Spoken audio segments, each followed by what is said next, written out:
Watch as the devil appears in the garden in the form of a snake. Watch how he twists those very words of God that we just read, and you'll get an insight into his character. Genesis 3 and verse 1. Did God really say you mustn't eat from any tree in the garden? Tell me, is that what God said? He twists it. Did God say you can't eat from any tree? And Eve thinks, no, that's not what he said. And she corrects him. We may eat from the trees in the garden, but God did say, you mustn't eat fruit from the tree that is in the middle of the garden, and you must not touch it or you will die. And the snake comes back. And now he takes the truth and he stuffs it with the lies he loves to do. You will not surely die. For God knows that when you eat of it, your eyes will be opened, and you will be like God, knowing good and evil. Tell me, is it true what he said? Would their eyes be opened? Would they suddenly understand good and evil? Yes. So in a way they would be like God. But right there you have the very first lie in the Bible. What is Eve going to do? I'm sure you know the story. Satan suggests that God is withholding something good from us. And Eve is starting to wonder, well, maybe God is being restrictive. Maybe there is more to life than God told us about. Wasn't that what Satan did in heaven? Now he brings it to earth. Sounds good to Eve. So she takes the fruit and she eats of it. The Bible says in verse 6, when she saw it was good for food, pleasing to the eye, she thought she could gain wisdom through eating it. She took some and she ate it. The moment she ate of it, she was condemned to die. She takes it to her husband Adam, and for reasons known only to himself, he takes it. And he eats it too. And when Adam ate that fruit, we were all condemned to die. We'll explain that on Wednesday. Adam and Eve failed God's test of loyalty. Of all the choices that they could make, of all the trees they could eat from, they decided to rebel against that one thing God had urged them not to do. And so this newborn girl fell into the hands of Satan. Adam and Eve had been given dominion over it. In their decision, they gave that dominion to Satan. And he laid claim to his new title. The Bible says he was known as the Prince of this world. He was the ruler now of a planet officially in rebellion. You can imagine his joy as he begins to celebrate. The beings made in the image of God now belong to me, and they have signed over their planet to my rule. I'll show you what a planet can be under my leadership. I'll show you freedom. The Bible tells us that every evening God would come and meet with Adam and Eve in the cool of the day. And this day he comes to meet with them. And he's looking for them. They usually spend time together every evening. He can't find them, the Bible says. And eventually, God finds them. Adam and Eve have run, have hidden themselves. They're afraid. Finally, Adam slips from the bushes and says, here I am. And he confesses, I heard you were in the garden, and I was afraid because I was naked, so I hid. And God says, who told you you were naked? Who told you you were naked? Did you eat from that tree I told you not to touch? Yeah, we did.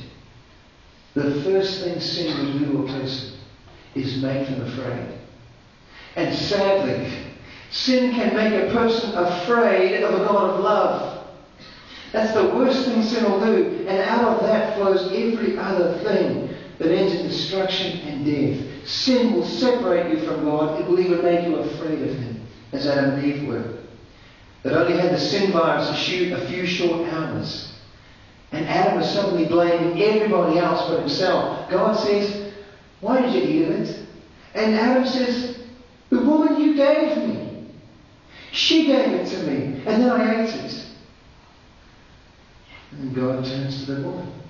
Is it true? And the woman can't take responsibility either. She's saying the serpent was in the garden. The garden you gave us, there was a serpent, and he told me, and I ate it. Well, at this point, God has to separate Adam and Eve from the garden. Because in the tree, in the garden, there was a tree known as the tree of life. And Adam and Eve were not able to eat from this tree lest they live forever as sinful beings. They've been condemned to die. Why? The Bible says the penalty of sinning is death. The penalty of cutting yourself off from the source of life is naturally death. And so he evicts them from their garden home, but not before he promises them, I will come as one of your descendants, and I will save you from this sin. The devil had said they wouldn't die, but the Bible tells us that Adam lived 930 years altogether, and then he died. Sure enough. They discovered all too late that indeed the devil is a liar and the father of lies. His very name, Satan, means liar, accuser, slanderer. He digs up dirt and he throws it at you to discourage you and to separate you from God. That's what he does. And like Adam and Eve, it's very easy for us to look at what's happening in the world and to begin blaming God for the sin and the results of sin that we see. The Bible makes it clear who is responsible for the devastation we find. He started it, and he's been causing trouble ever since.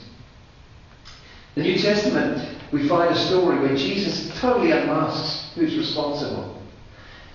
He's teaching in the synagogue on Sabbath, and a woman is there who's afflicted with a deformity. She's bent over and crippled. And Jesus is touched by her pathetic circumstance, and he says, listen, come here. And she comes over, and he just says to her, stand up. He heals her on the spot. The Jewish leaders that are there in the synagogue, they criticize him for healing her on the Sabbath, which was a rest day. There they go with their rules again.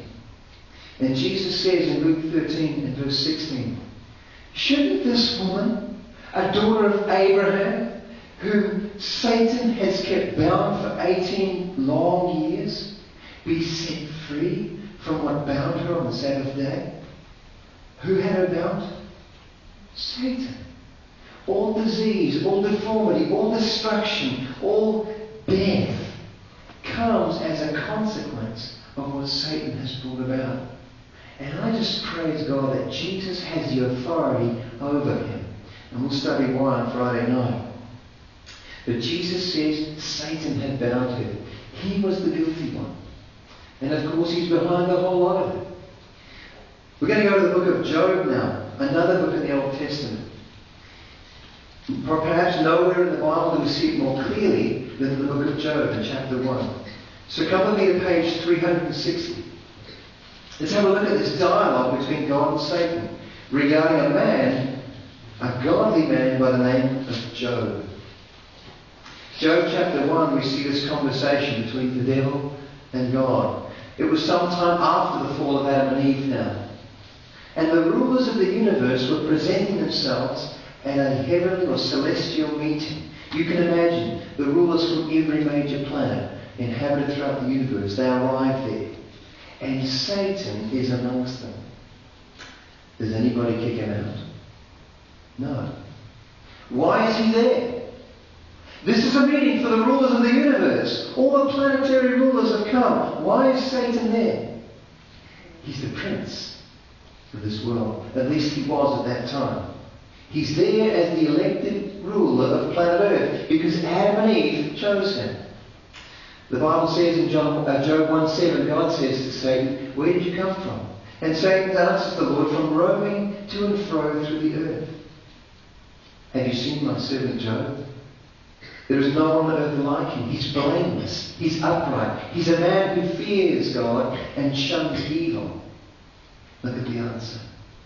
Does Job fear God for nothing? Satan replied. Stretch out your hand. Strike him and everything he has, and he will curse you to your face, just like the rest of my people on planet Earth. Well, what's God to do? Satan is claiming that the only reason Job trusts God is because God has blessed him.